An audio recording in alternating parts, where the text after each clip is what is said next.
welcome once again to another edition of Chapter Select. I am your host this week, Randy Isbell, and with me as always is Jens. Jens, how are you doing, sir? Randy, I'm doing beautifully. How about you? School started this week. My new job starts tomorrow, so I already miss sleep. Well, aren't you glad we've wrapped this game up already? Yes. Behind baseball, we were recording this a week early just because Undertale was shorter than the How Long to Beat website suggested. I mean, so maybe they're factoring multiple playthroughs. They have to be. Length, we'll get to Undertale and how I feel that game needs to be experienced, and maybe it was the wrong thing for us. I'm having a feeling that maybe just the way I played it. Here's the thing. Mm-hmm. This game gave me vibes of, I don't know if you've ever played the original Dishonored. No. The original Dishonored does pretty much the same thing, where it makes it very clear in the beginning that there is a right way to play the game if you want the good ending. And you're going to follow that way of playing the game, even though it is probably not the fun way to play the game. It's okay. Actually, I found out that the good ending is something we didn't even get. What? I will explain that later. I was hoping to get Wes Harrington, my former co-host from Backlog Busting Project, on this episode because a lot of people compared Undertale to Earthbound, and my favorite episode of Backlog Busting Project was when I broke Wes, telling him that his favorite RPG, Earthbound, was okay and not a masterpiece. And then hearing your thoughts on Undertale and some of my gripes as well, I wanted to get Wes on to see if he could change some hearts and minds, or at least be, because I feel, I mean, we all know Undertale fans are I'm scared, very strong. This is my annoyance with you picking this game is actually just because I didn't like it all that much, and I'm concerned about offending the fandom.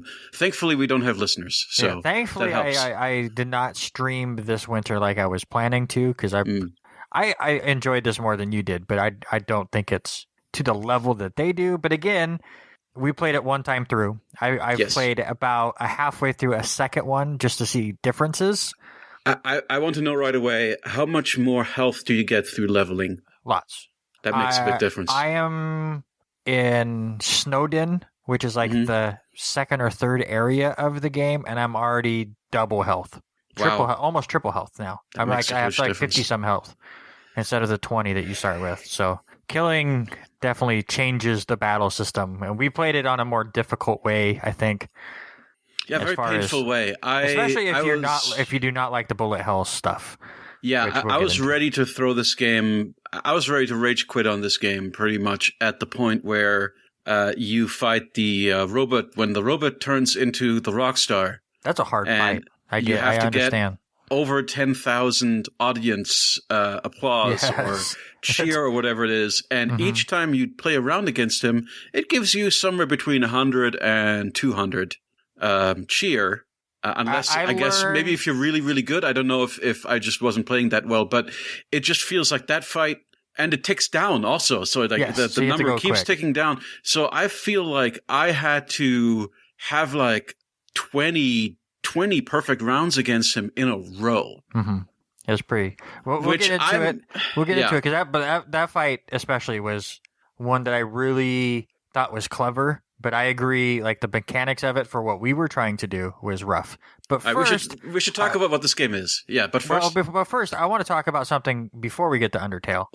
Because again, we're recording this a week early, and we're actually recording this the day that they had the Resident Evil showcase. Which, of course, I'm a gamer, so I overhyped in my head. So I don't think it was a bad showcase. But them only showing parts of Resident Evil Village and the multiplayer game that's going to be associated with it or attached to it. It's not really associated with the game. And then a little bit about the Netflix series that's coming out. It's totally fine. Of course, you know, my Resident Evil brain is going, Code Veronica is going to get shown, or Resident Evil 4 Remake will get shown, or some kind of a collection would be shown. That'd be great. Like all of these things like we do every E3 and every time one of these show up. It's like, sure, we go way over the top, and then when we don't get what we dreamed up, then we get mad. So, but Resident Evil Village looks absolutely amazing. I'm so excited that it's coming out in May. I have no worry that it won't hit that date and it won't play just fine. Obviously, because they're still using the RE engine, and I mean that has just been phenomenal. But during that, they did announce that a demo, just like Resident Evil 7, was out now today, and it was non-combat. It was just trying to give you the feel of the gameplay. And I played it and told Jens he should get on it as well, and he did. And I got to ask Jens first, what'd you think? I thought it was really pretty. Oh, it's so good. From a gameplay standpoint, I'm not huge on first-person horror, and I'm not huge on games where I'm just kind of, walk around this environment, pick up this stuff. Mm-hmm. Oh, you found the bolt cutter, use the bolt cutter on the bolts. Now you get the lockpick, use the lockpick on the lock. Mm-hmm. I like adventure games. I think I like pixel hunting more in a 2D context where it's just a single image that you're searching for stuff in another 3D space. So I was never, I don't play Amnesia, or there was another one, Outlast, I think. I tried Outlast. I didn't make it very far in Outlast. The only one of these I finished, and I think it was purely because of my investment and my emotional investment in the IP that got me through it, was Alien Isolation. But that one is the best of all of them. That one I actually finished. So it's not like I've never finished one of these games before, but most of them that I've tried, I haven't liked enough to get through. And this game, it's really pretty. Your movement is kind of sluggish. It feels slow. Yes. I don't really like the bobbing. Yeah, I generally, something about the momentum. But again, this is... It feels a little mushy. You're not playing as the main character. You're not doing all the combat stuff. So maybe when Ethan is walking around, it's not as much. I see. This is like a brief non-combat sequence where they're flashing to somebody else. Yes. So what they did before Resident Evil 7, I'm guessing you never played 7 at all. Nope. Is in Resident Evil 7, you'd find these VHS tapes, and they would show things from the past. Well, the demo was basically that VHS tape. Mm-hmm. And so it's basically allowing you to see the house and walk around a little bit and kind of get used to the mechanics. It's supposed to be one of those, it's 5 minutes of gameplay, but spend 20 minutes looking at it kind of a thing. Just get the feel of the atmosphere. And that's what this is. It has nothing, other than the location and some of the baddies that you run into.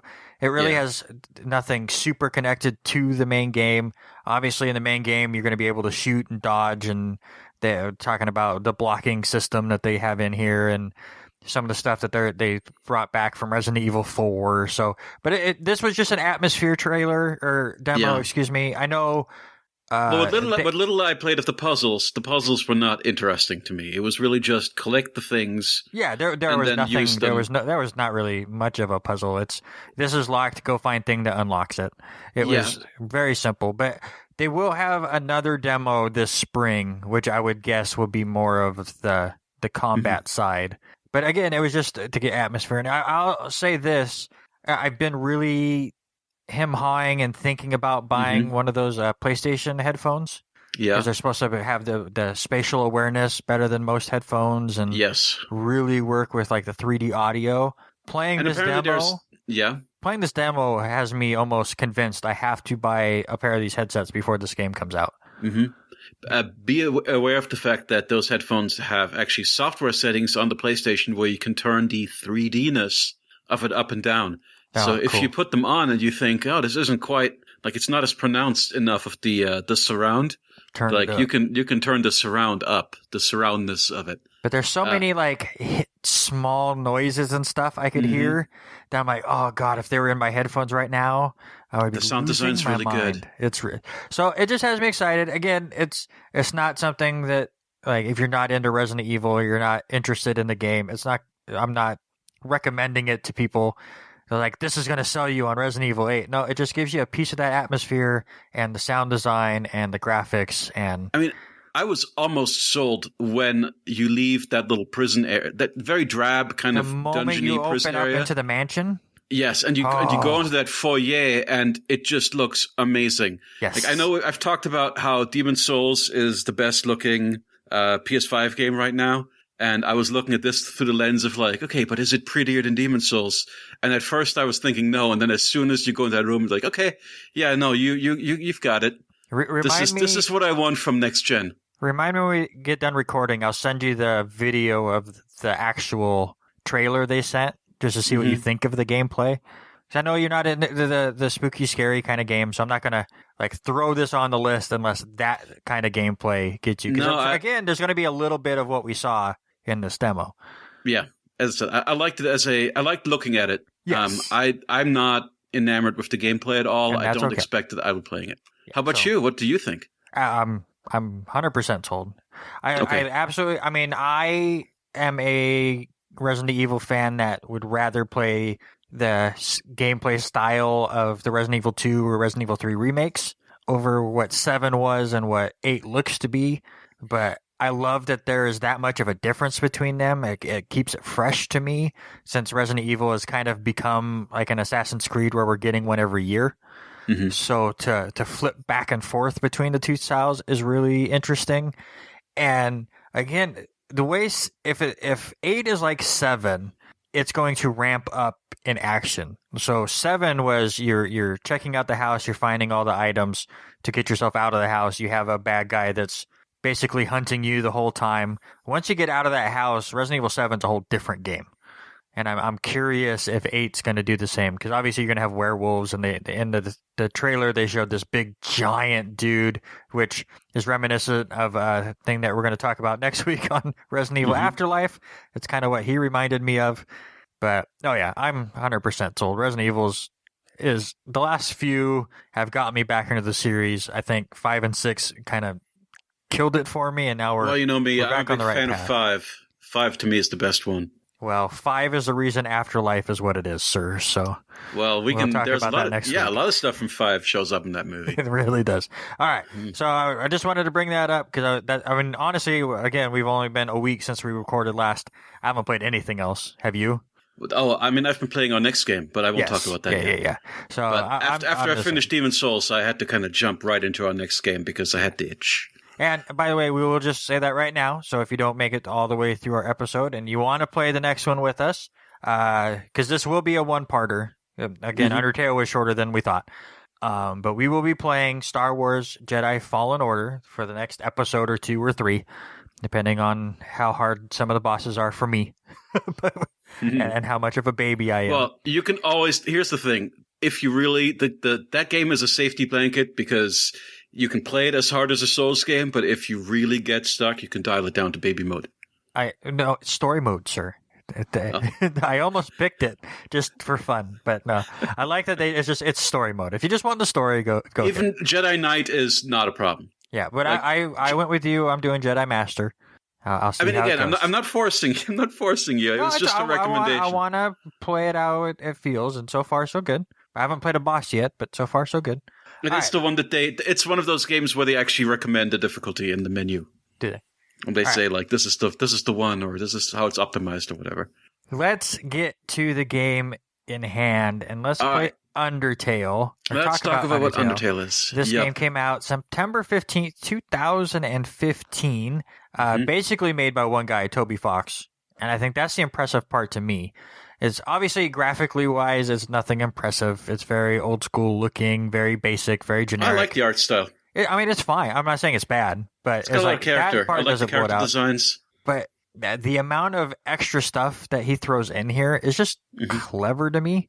I know some of it was frustrating to you. I'm going to upset Undertale fans. I don't think the story is very impressive, but I enjoyed the characters. There's a very interesting twist towards the end of the game that I liked, which I don't know if you want to save that for later in the show. And honestly, I think that twist would have been better if we didn't play it 5 years later and kind of understood one of the ways to play it. So the twist didn't really affect us too much. Okay. But I think if it's the same twist you're talking about. Well, the identity of the player is what I'm talking about. Oh, that one didn't get me as much. Mine was my twist that really got me, and it would have if I wasn't trying to not kill everybody the whole time, is the acronyms for love and EXP. Oh, sure. It's like, oh, you're gaining love, but that's actually level of violence, and EXP is actually execution points. It's like, that's clever. I mean, yes. That was really good. And that, I think, as soon as that came up in the game, I remembered that was spoiled for me, but so long ago I'd since forgotten. And then I realized, like, oh yeah, I remember reading that somewhere. People talked about this. So you're... this is a game with multiple ways of... And the gimmick, and it's been much discussed, obviously, that this is an RPG with a purely pacifist route, where, in fact, the encouraged path, it seems, is the pacifist route. And that alone definitely sets it apart from not just the games that it's homaging, but just in general, I think, what was out in the genre at the time.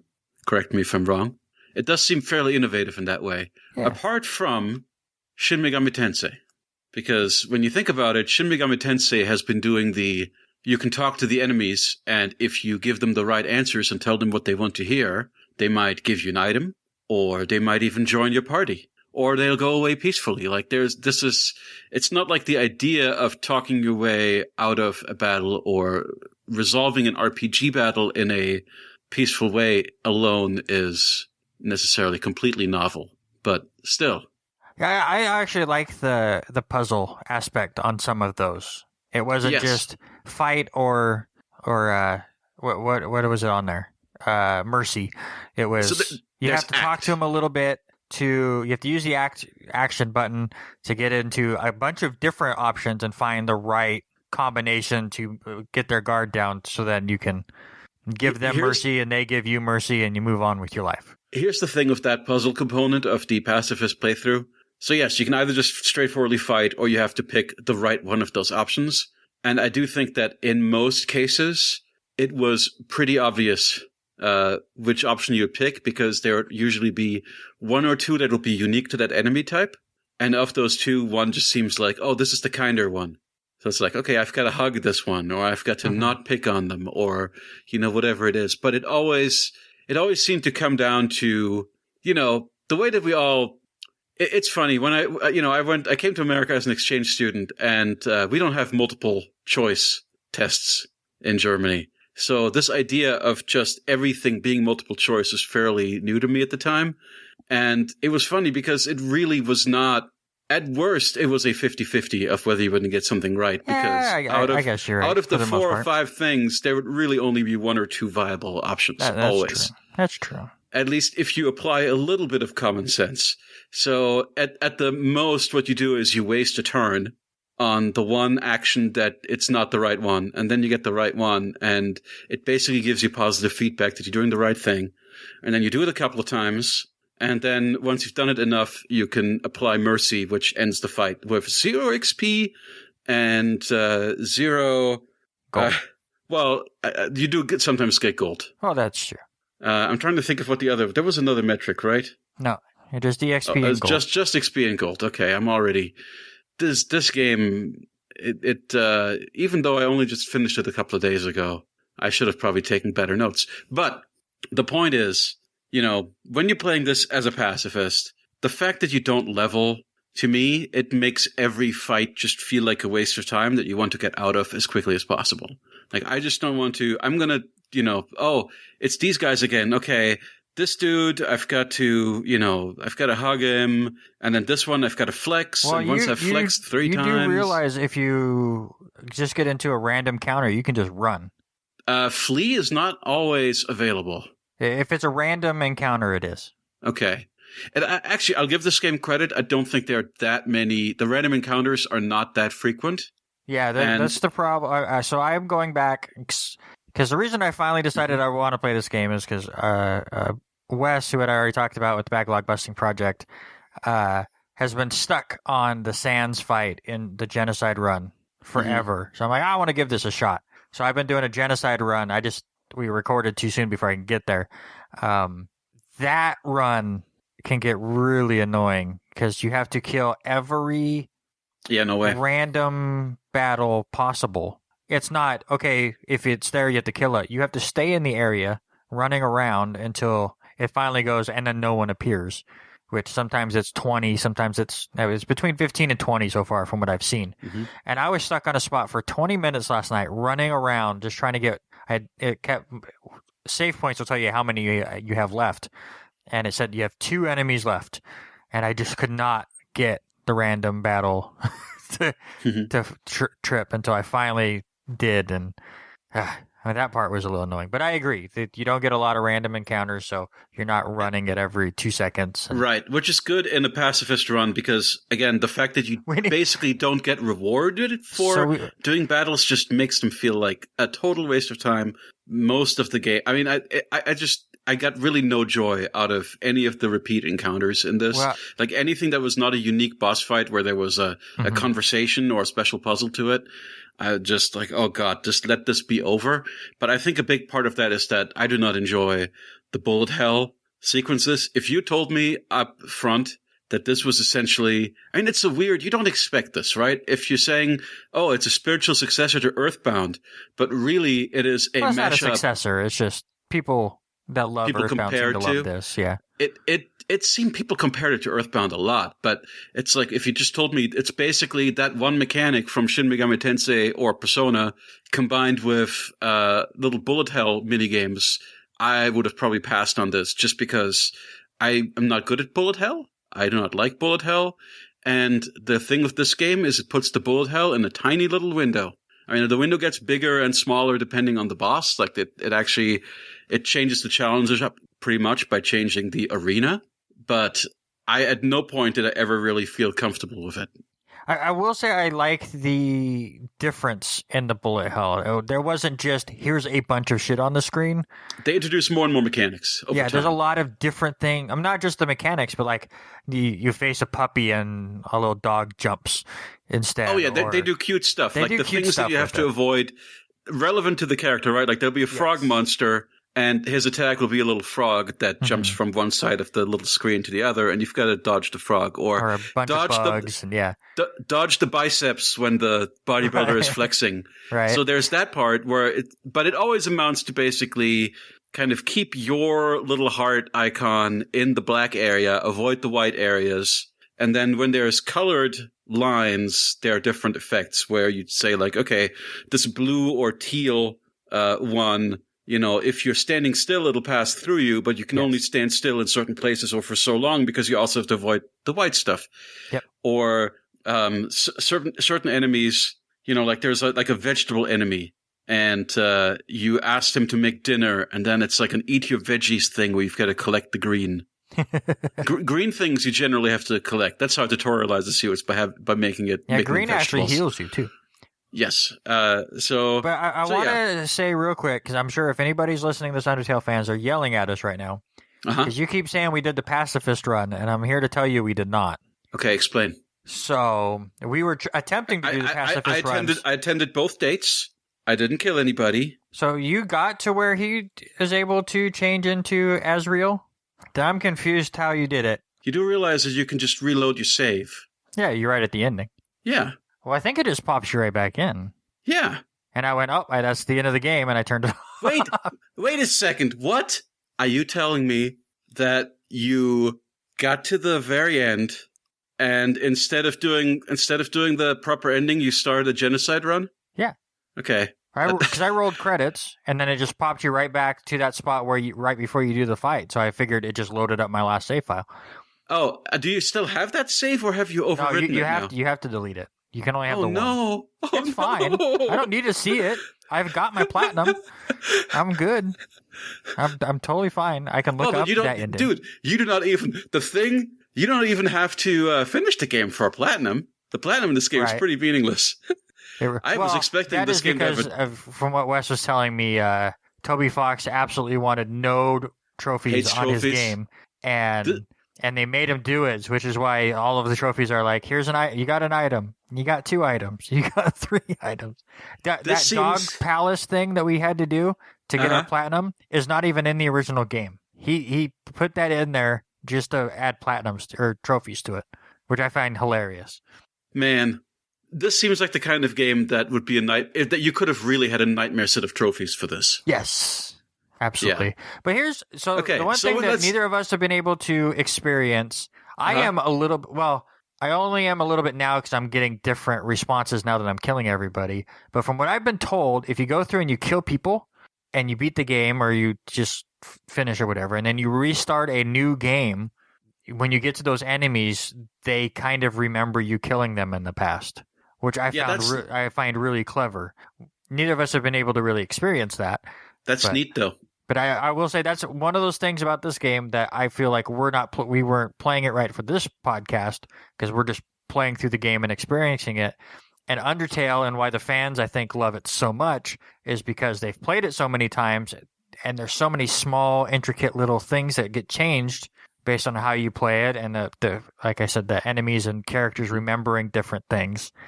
Like, now that I'm going through my genocide run, I got to that town of Snowden and everyone's gone. So instead of having to spend gold on the shop, I can just take it because the shopkeeper's gone. So I can just load up on stuff. And I stole his money from the register just because I'm being this evil person. So I will give this game a lot of credit for replayability. Okay. If you really want to engage with that. Yes, absolutely. At that level. Right. I agree. Well, we should talk about the story. We haven't really. You're talking about the ending and whether or not we forgive Flowey in the end. But because I would rather talk about the characters than the story, because the story is as pointless to me. It's you fall down a hole, monsters and humans hate each other because Asgore's son, right? Found a human. The flower is Asgore. Yeah. And that's what I've come to learn. But so he had found the child and took him back to his parents, and the parents saw the injured child and thought he did it. So of course they attack him, end up supposedly killing him, making Asgard create the seal or whatever, and then I don't know. Every human that comes down there, they trap their soul so they can reopen the seal. Yep. I mean, the main thing is supposedly at the beginning, the idea is that, okay, we need 7 human souls to open up this gate and escape this realm. Mm-hmm. And you are the 7th. And, you come upon, Toriel. So first you meet Flowey, and Flowey, makes nice in the beginning, pretends to be your friend, then does the, thing where it's like, here are the friendship pellets for you.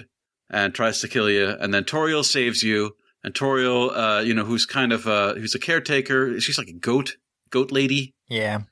Takes you in, protects you, but also decides that you can never leave because it's not safe out there, and it's much better for you to just stay hidden with her for the rest of your life. And that's kind of your start. So first you've got to escape from her. Whether through friendship, eventually she realizes that she's got to let you go if, you stand there and do nothing during a boss fight for a while.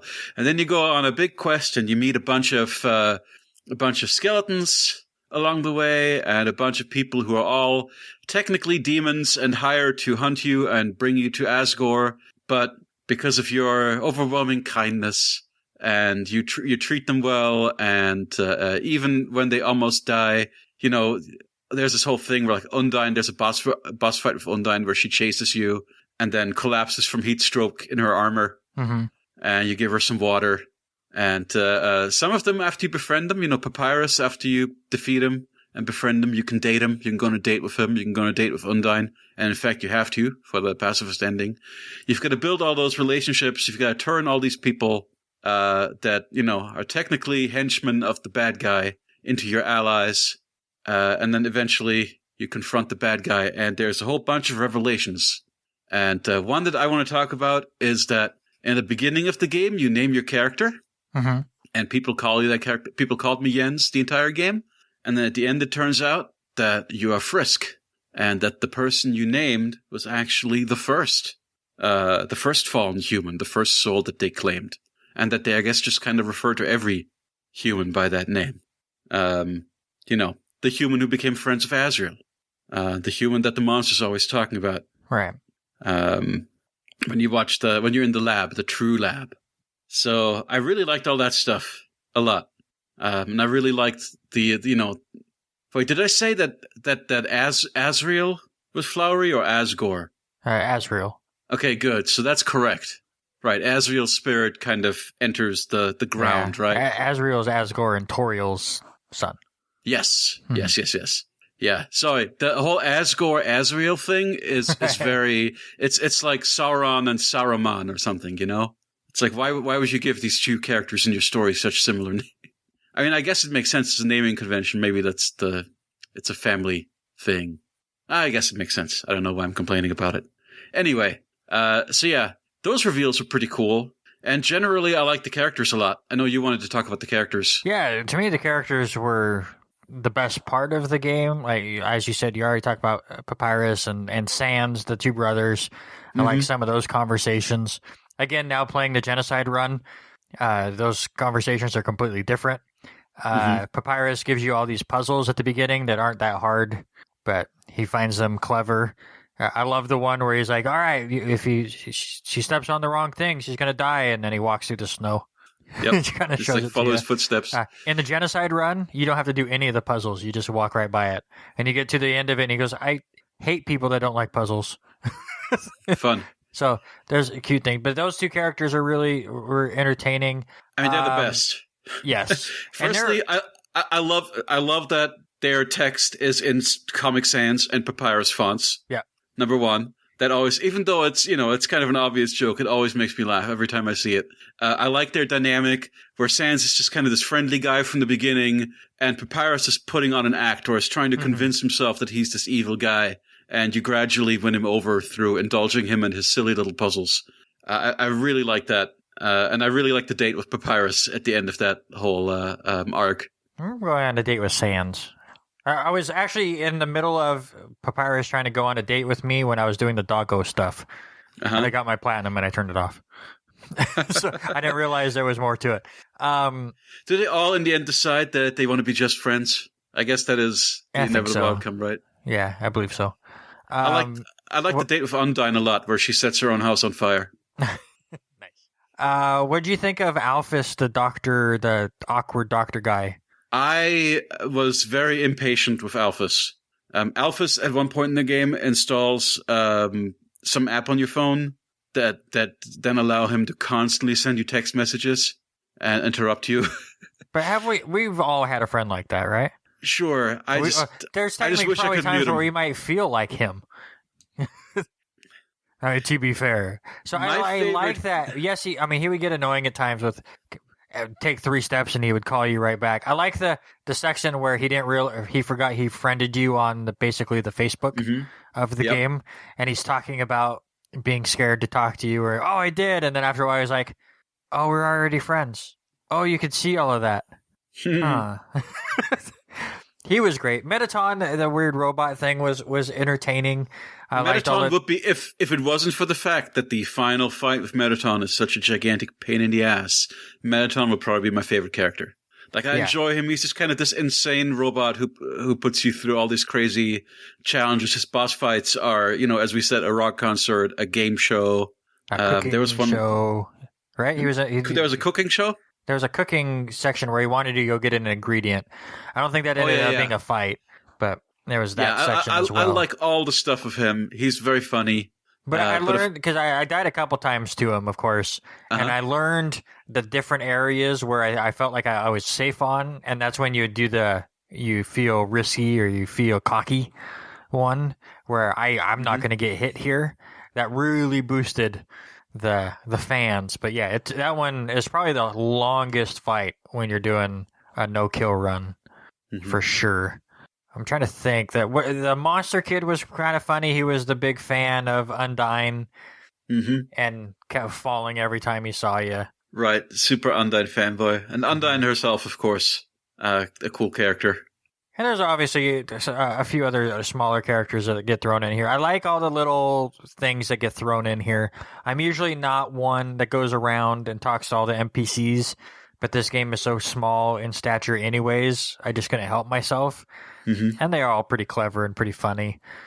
So there's a good charm to this game, and I know you said it at overstayed its welcome just because you didn't like the combat as much and you're not a big bullet hell person. But not at all. I was actually surprised on how short it was. And unlike you, I mean, I totally understand your complaint, and not because I mean, if you're not into bullet hell, you're not going to enjoy the combat in this game. I enjoyed that every enemy had its own different gimmick or mechanic to it, so it kind of kept things fresh. And now, especially playing it in the genocide mode and actually being able to attack back and get some more health points and just seeing differences. I mean, it could have just easily been hit X to attack or save, and they hit X and they're just attacking you, and you just have to take it and use a lot of healing stuff to be able to get your pacifist run or whatever. So the fact that Toby went out and made every fight feel different is really impressive.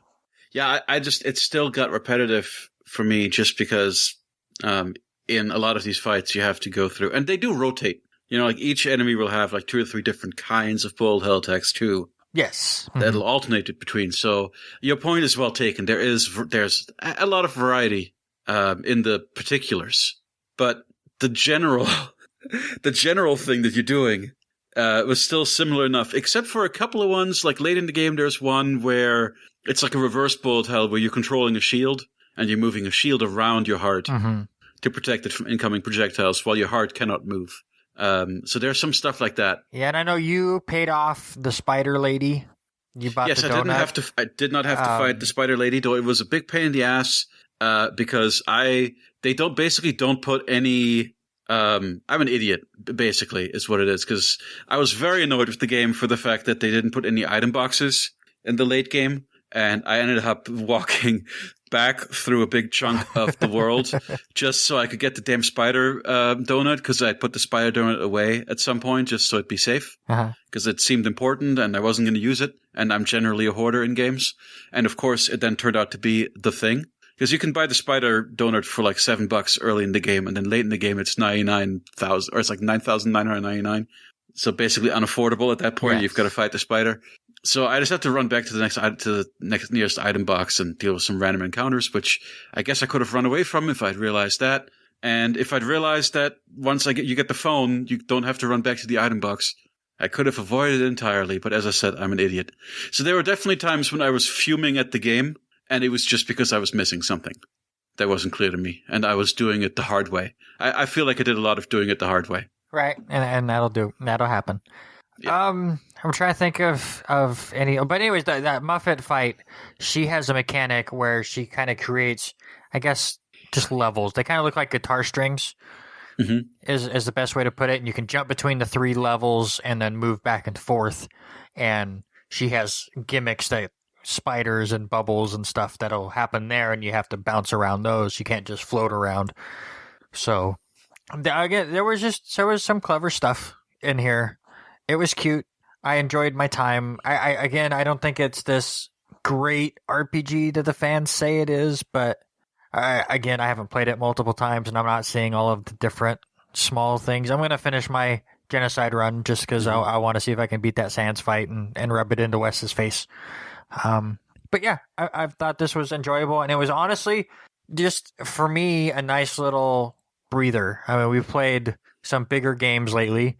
I mean, Cyberpunk, it was not my cup of tea by any means and had a lot of bugs and stuff. So just playing something like this before we went on to Jedi Fallen Order, where I feel like I'll get my face kicked in a few times, and I'm enjoying it so far, but I'm sure there'll be enemies that just make me grumpy.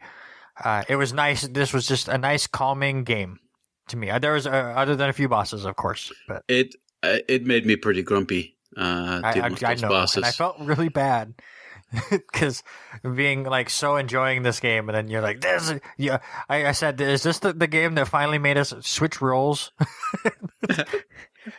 Here's the thing. I'm the complainer. I can't call it bad. It's a tremendous achievement for a single person to make. It is very cute. The writing's cute. And it does some innovative things, undeniably. And I can understand, to some degree, the following. I also haven't even mentioned yet that the music's quite good.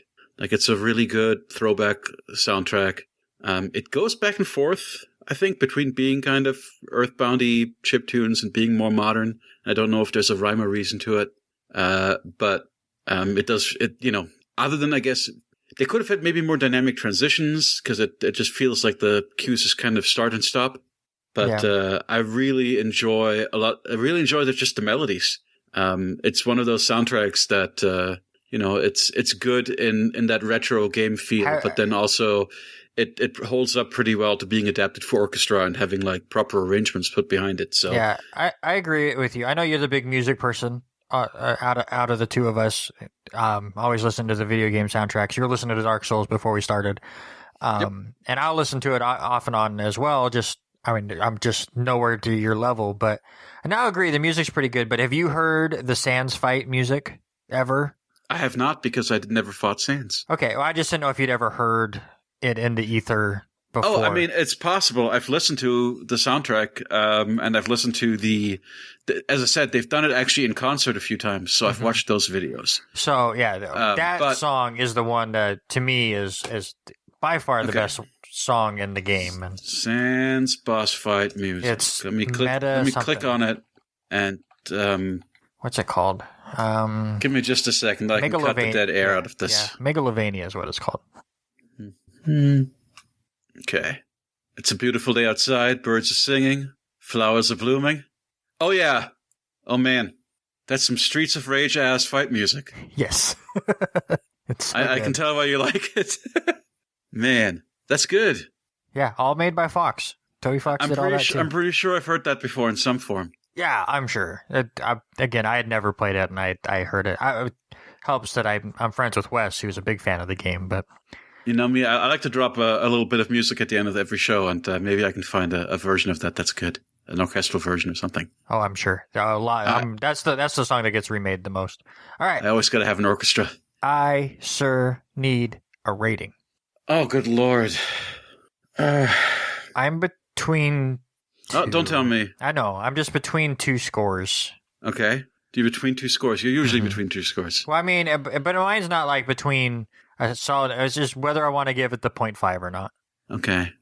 I'm going to give Undertale a 6. Ooh. It's not that oofy. That's your lowest score ever. I mean, it's true. That's pretty I oofy. just didn't have a great time of it at all. And I get it. And you're actually... The things you complain about, I totally get. And I can't even really disagree. I'm between an 8 and an 8.5. Wow, that's pretty good. Yeah, I enjoyed the game. I think I'm going to go 8 for now, with the caveat that once I finish Genocide, if I like that run better, I'll give it an 8.5. And I will update when we do the first Jedi Fallen Order episode. Sounds reasonable. Yeah, I mean, I enjoyed it. It was a very good time. It didn't, to me, it didn't overstay its welcome, but I also liked the combat a lot more than you did. So I just wish the story had more to it. The characters were so good that I wish that the story itself was stronger. Yeah, that is very strange because the story was like the only thing in it that even remotely. Oh, I guess the character. I mean, but the characters are part of the story. I mean, it's weird to separate those things. So that's really what. The writing is what got me through it. Yes. And the gameplay was something to suffer.